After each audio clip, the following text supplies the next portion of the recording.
राजस्थान अध्ययन भाग थर्ड कक्षा 11।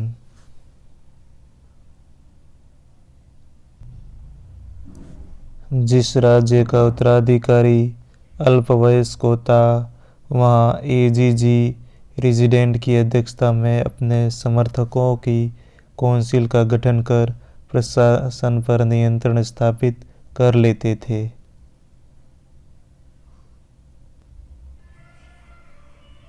1822 में मेवाड़ बटालियन का गठन हुआ। 1834 में शेखावटी ब्रिगेड की गठन हुआ और 1841 ईस्वी में मेवाड़ व्हील कोर की स्थापना मेवाड़ राज्य के खर्च पर की गई और 1835 में जोधपुर लीजियन की स्थापना की गई। 1835 ईस्वी में अंग्रेजों ने जोधपुर की सेना के सवारों पर अकुशल होने का आरोप लगाकर जोधपुर लीजियन का गठन किया और इसका केंद्र एरिनपुरा रखा गया। जोधपुर लीजियन के गठन होने के पीछे कारण था जोधपुर की सेना पर अकुशल होने का आरोप। विजय की उम्मीद न रहने पर कुशाल सिंह ने किला सलूम्बर में शरण ली और उसके बाद ठाकुर पृथ्वी सिंह ने विद्रोह का नेतृत्व किया। कोटा महाराव राम सिंह द्वितीय थे।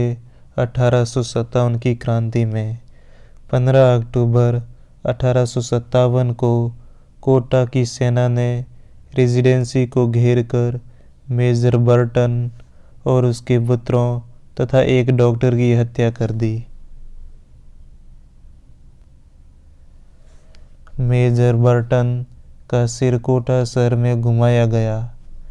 विद्रोही सेना का नेतृत्व रिसालदार मेहराब खां और लाला जयदयाल कर रहे थे। कोटा में एक परवाने पर हस्ताक्षर किया गया जिसमें मेजर बर्टन व उसके पुत्रों की हत्या महाराव के आदेश से करने एवं लाला जयदयाल को मुख्य प्रशासनिक अधिकारी नियुक्त करने की बातों का उल्लेख था। करौली के शासक महाराव मदन पाल ने अंग्रेजों का साथ दिया और अपनी सेना अंग्रेजों को सौंप दी तथा कोटा महाराव की सहायता के लिए भी अपनी सेना भेजी। बीकानेर महाराजा सरदार सिंह राजस्थान का अकेला ऐसा शासक था जो विद्रोहियों को दबाने के लिए अपनी सेना राज्य से बाहर भी लेकर गया। बांसवाड़ा का शासक महाराव लक्ष्मण सिंह भी अंग्रेजों का समर्थन बना और 11 दिसंबर 1857 को ताय टोपे ने बांसवाड़ा पर अधिकार कर लिया। क्रांति का समापन सबसे पहले दिल्ली में हुआ जहां 21 सितंबर 1857 को मुगल बादशाह को परिवार सहित बंदी बना लिया गया। जयदयाल और मेहराब खां को एजेंसी के निकट नीम के पेड़ पर फांसी दे दी गई। बर्टन तथा उसके पुत्रों की हत्या के संबंध में महाराव राम सिंह द्वितीय को निरपराध किंतु उत्तरदायी घोषित किया गया और उसके तोपों की सलामी को 15 तोपों से घटाकर 11 तोपें कर दी गई। 1857 की क्रांति के परिणाम स्वरूप गोद निषेध का सिद्धांत समाप्त कर दिया गया और अर्थतंत्र को मजबूत करने के लिए वैश्य समुदाय को संरक्षण देने की नीति अपनाई गई। दलित आंदोलन 1945-46 में उनियारा में बैरवा जाति के नागरिकों ने नागरिक असमानता विरोधी आंदोलन चलाकर अपनी सक्रियता का परिचय दिया। आर्य समाज में स्वामी दयानंद राजस्थान में सर्वप्रथम 1865 ईस्वी में करौली में आए थे और बाद में दूसरी बार 1881 में भरतपुर में आए थे। स्वामी दयानंद सरस्वती ने 1883 ईस्वी में परोपकारी सभा की स्थापना की उदयपुर में और बाद में मेवाड़ में विष्णुलाल पंड्या ने आर्य समाज की स्थापना की। 1857 की क्रांति के समय जोधपुर के महाराजा जसवंत सिंह थे। स्वामी दयानंद सरस्वती ने सत्यार्थ प्रकाश का हिंदी भाषा में अनुवाद उदयपुर में किया और अजमेर में आर्य समाज की स्थापना की। इस क्रांति में समाचार पत्र राजस्थान राजपूताना गजट जो 1885 में आया, यानी कि कांग्रेस की स्थापना भी 1885 में हुई और राजपूताना गजट भी 1885 में आया। उसके बाद राजस्थान समाचार यह 1890 में आया। फिर 1920 में विजय सिंह पथिक ने राजस्थान केसरी का प्रकाशन सबसे पहले वर्धा से किया और बाद में अजमेर से प्रारंभ किया। फिर 1922 में राजस्थान सेवा संघ ने नवीन राजस्थान प्रारंभ किया, पर यह 1923 में बंद हो गया था और बाद में तरुण राजस्थान नाम से इसका पुनः प्रकाशन प्रारंभ हुआ। इस समाचार पत्र में शोभालाल गुप्त, रामनारायण चौधरी, जयनारायण व्यास आदि नेताओं ने योगदान दिया। 1923 ईस्वी में ऋषिदत्त मेहता ने ब्यावर से राजस्थान नाम का साप्ताहिक अखबार निकाला। फिर 1927 में गांधीवादी विचारधारक हरिभाऊ उपाध्याय ने त्याग भूमि पत्र निकाला। कवियों का योगदान। भरतपुर राज्य के निवासी हुलासी का नाम सर्वप्रथम आता है। इन्होंने वीर रस के गीतों के माध्यम से अंग्रेजों का विरोध करने का आह्वान किया। और सबसे ज़्यादा भरतपुर में योगदान माना जाए तो पूर्ण सिंह की रचनाओं का है।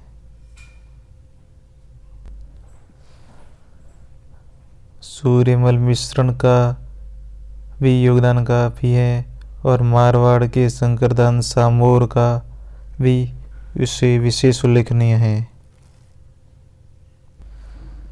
भरतपुर में जन जागृति पैदा करने वालों में जगन्नाथ अधिकारी और गंगा प्रसाद शास्त्री प्रमुख थे। इन्होंने 1912 में हिंदी साहित्य समिति की स्थापना की। जोधपुर में बाल मुकुंद बिस्सा ने गांधी जी से प्रेरित होकर 1934 में खादी भंडार खोला। डूंगरपुर में 1935 में भोगीलाल पांड्या ने हरिजन सेवा समिति की स्थापना की और माणिक्यलाल वर्मा ने बागड़ सेवा मंदिर की स्थापना कर भीलों में साक्षरता का प्रचार किया।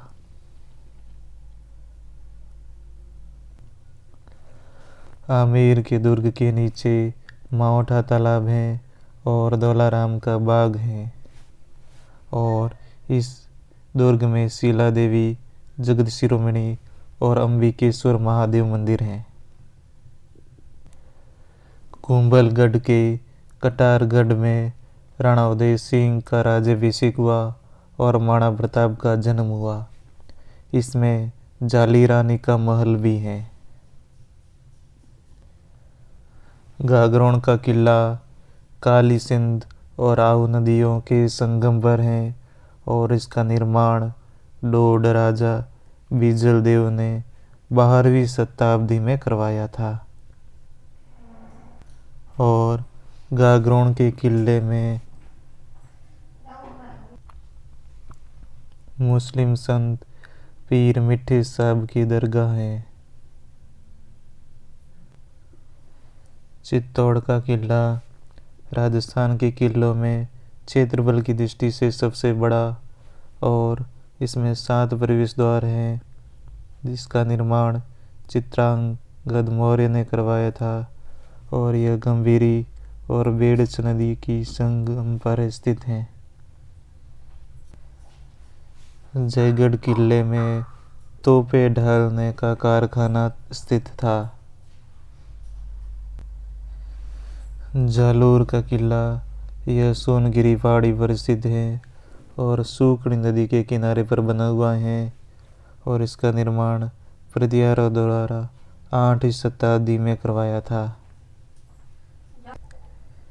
इस किले के भीतर तोपखाना मस्जिद है, जिसको परमार शासक द्वारा भोज द्वारा निर्मित संस्कृत पाठशाला थी।